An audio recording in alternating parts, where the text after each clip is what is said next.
And so here is all our decals nicely on, and we've got that gloss coat going on all over. Now when it comes to decals, this is, you know, a very sort of basic first build. You don't have to go off and do loads and loads to this. I do recommend that you do the actual markings, what's on this page just here, but the stencils, right, the stencils on this page, this is like sort of like a generic sort of thing. You don't really have to go off and do all this if you don't want to. There's lots and lots of little tiny fiddly ones with all this, and there's loads of them. I've actually gone off and done them all, but there's only like one or two or a few just on here that really you should put on. I mean, it's like this this big red rectangle on here. I'd recommend putting that one on because it's quite a big one, but a lot of them are quite small. This is only 1/72 scale. It is a basic build, you know, for your first attempt. You know, just those couple of little stencils and just do all the actual main markings is a recommendation, really. Just sort of move yourself along with the build. You know, I mean, when it's your first build, the faster you go through it, sort of the more enjoyment you get out of it as a first build. So it's up to you really, but that's all ready. Remember, sealed it in with a gloss coat, left it overnight to dry, properly go rock hard and cure. So our weathering that we're going to do now isn't going to react with sort of like a not fully dried gloss paint on here, but it's all sealed in so we can move along with that.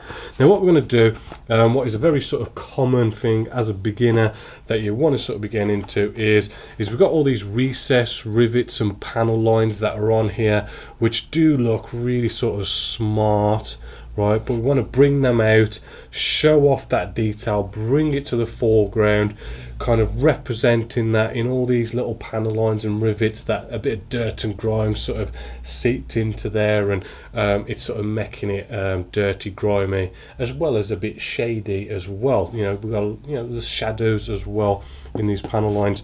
So for this, you can go out and buy products if you want to, but I do find that yeah, because we're on a budget here, if we go out and get something like this, some soft pastels, right, because really when it comes to weathering is all about pigments. Really a lot of it is down to pigments. If you've got pigments, you can do sludge washes, you can do all sorts of smoky effects with the pigments, and we've already used pigments with like sort of I do believe we weathered up the cockpit and stuff.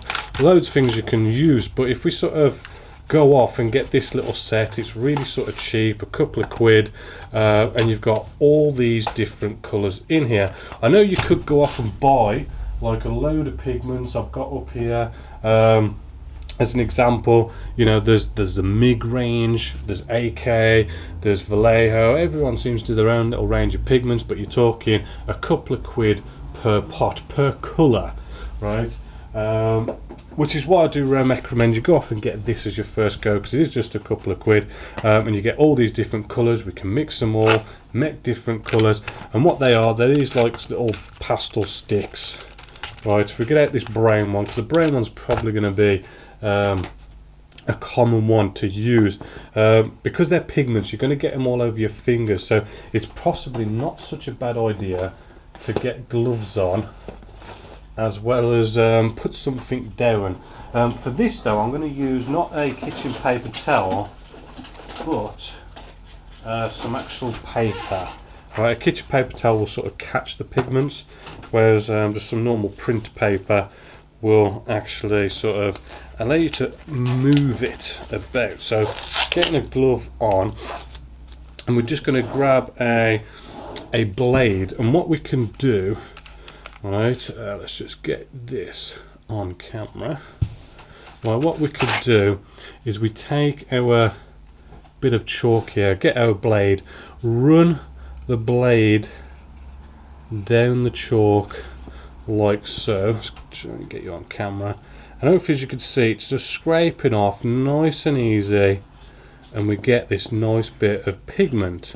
Right, so we've basically made our own pigment, right? So you can just scrape off enough of this, maybe move our model, maybe make sure my hands are clean, right? And we can now, because we're using like print paper, we could sort of fold this up, feed this into a palette like so. I mean, if you really want to sort of make sure, you can always get a morsel and pestle and grind it up even more to be even more finer. And then what we're going to do to make a nice sludge wash, we can just simply add some water to this, right? Some nice clean water. You know, probably bottled water would probably be better, just to make sure we don't have any nasty contaminants, right? And then what we're basically making here is this bit of a paste going on, right? But then we want it to be of a milky consistency, right? So you look at how milk is, get it to be sort of that thickness, right? And then nice and easy to making your own sludge wash. You can simply go out, again nicking off the wipe, just a drop of washing up liquid. I don't actually have any on me, but I do have flow improver, which is basically the same sort of thing. Just go out and use the washing up liquid, it's just fine. One drop of that will be all you need for just this amount here, right? And what this will do is will sort of take away the tension sort of thing, because that is quite sort of thick, and it doesn't flow, right? The whole idea of the washing up liquid is so it will flow, because we want it to go into the recessed panel lines. We want it to flow in and just flow across those panel lines. If we didn't have the flow improver, the water would probably just sit there and stay. I mean, I could probably just show you on the model. If I just sort of got a clean paintbrush, right, that's got a bit of water on. If we sort of touch it here, it's probably just going to stay there as a blob, as you could see. But this, I mean, fingers crossed it'll work for me on camera now, should touch it and it should just sort of flow a bit in those recessed panel lines, which bring you in a bit closer. You might be able to see, you know, it has started flowing up that panel line just there, right, which is what you want. You want it to spread out and flow. It just makes things that little bit easier. Also, you want to get the colour right. So I've done the brown, right, it's a bit too sort of brown, maybe a bit too muddy.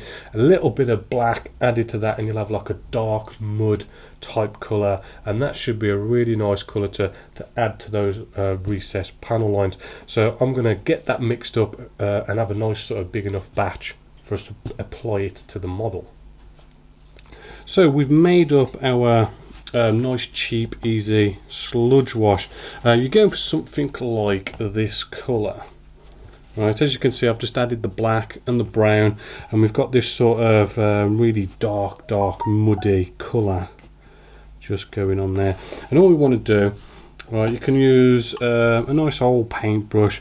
You can just blast this all over, I mean, if you sort of really wish, but I don't mind just sort of following these panel lines, right? I'm just painting it on where we have any sort of panel lines, like so. Right, just dabbing it down. And what this is doing is this makes it a nice, easy job for us. Because it's nice to going in there. We're not spending loads of time being really sort of careful, doing a pin wash and really sort of getting really precise and trying to paint those panel lines ourselves. We're just blasting it on, and the cool thing is, after we've put a second coat on this and it's dried, we're going to be able to wipe this away. We're going to be able to wipe it away because we've basically made a paint out of pigments minus the medium, because paints are basically like water, medium and pigments basically, and all we've done is added the pigments and the water and left out the medium. The medium is basically like the glue that holds the paint down. We've left that out so as we can wipe it up. Because we've got that gloss coat on top as well, it's just going to wipe away a lot easier. So I'm just going to basically go off, get a second coat on this, let it dry probably 20-30 minutes, and then I'll show you the next bit.